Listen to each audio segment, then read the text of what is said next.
The statewide public defender shortage is now heavily impacting Deschutes County and possibly creating a safety risk.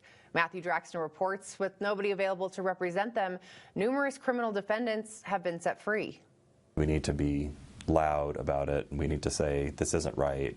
This is government letting the public down and creating a severe public safety risk. DA Steve Gunnels tells me a handful of criminal defendants have already been released to the public due to the shortage of public defenders. The court will order no contact with the victim and similar orders to try to protect the community, but the person will be released from jail to go into the community. Despite the shortage of public defenders, Gunnels says the ones that do serve Deschutes County are willing to take on more cases, but are held up by the state. They believe that they can do it competently. I agree with them, but the Oregon Public Defense Commission has denied them the ability to take on those extra cases. Oregon Public Defense Commission sets limits on the amount of cases a public defender can take every year. According to Gunnels, Deschutes County public defense firms have hit their maximum number of major felony cases. For a full-time public defender, the maximum major felony cases for the year is 138 cases. There's an ethical limit to the number of cases you can take.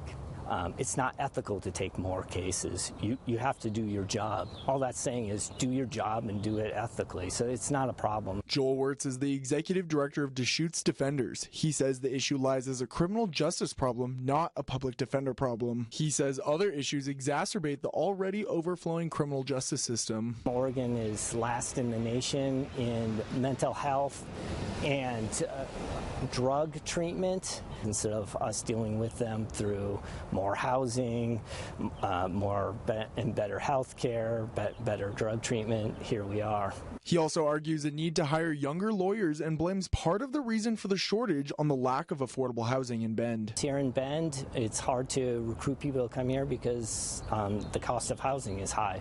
So we need to do everything we can to have middle-class housing available. If a criminal defendant is not appointed a public defender, then the case cannot move forward.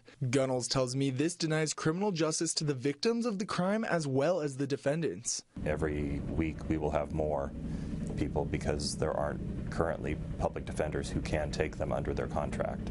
In June 2023, lawmakers addressed this issue by funding over $90 million to the Oregon Public Defense Commission through Senate Bill 337.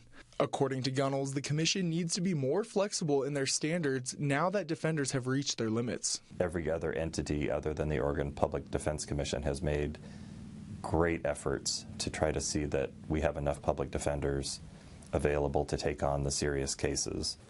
The DA's office is hoping for changes in the next few months, but doesn't expect much to change in the near future.